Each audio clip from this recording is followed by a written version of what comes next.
าเบ้าเรื่องสงครามในปัจจุบันนี้บ่มีไผอยากให้เกิดขึ้นแต่เราเห็นได้ว่าสงครามหรือว่าการฆ่ากันในแต่ละมื้อนี่รู้สึกว่าเราจะเห็นได้บ่อยหรือว่าเห็นอยู่ตลอดเวลาตามสื่อโซเชียลมีเดียบ่ว่าจะเป็นโซนยุโรปหรือว่าประเทศโลกที่3อย่างที่เราเห็นอยู่ปัจจุบันนี้ก็คือเห็นประเทศเพื่อนบ้านเราเรียกว่าเป็นอิหยังที่บ่อยากให้มีภัยเกิดขึ้นเกิดกับผู้ใดก็บ่เป็นผลดีต่อ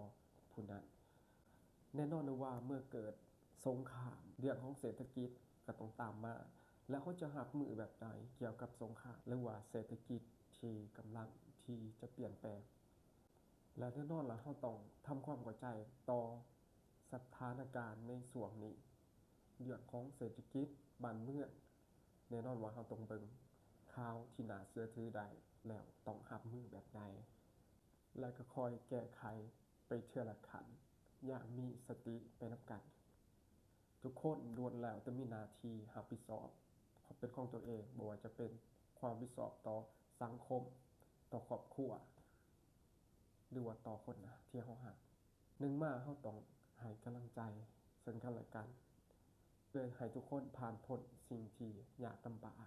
ในแต่ละส่วนของเวลาไปนำกันเชื่อว่าบ่มีอิหยังที่จะหายตลอดฟ้าหลังฝนย่อมสดใสเสมอดบี้ขอให้ทุกคนช่วยเป็นกำลังใจในการใช้ชีวิตในแต่ละมื้อให้มีความสุขและแบ่งปันซึ่งกันและกันบ่ว่าจะเป็นสิ่งใดก็ตามเราจะเปิดโลกไปนำกันกับบีดาวิบีสดคิด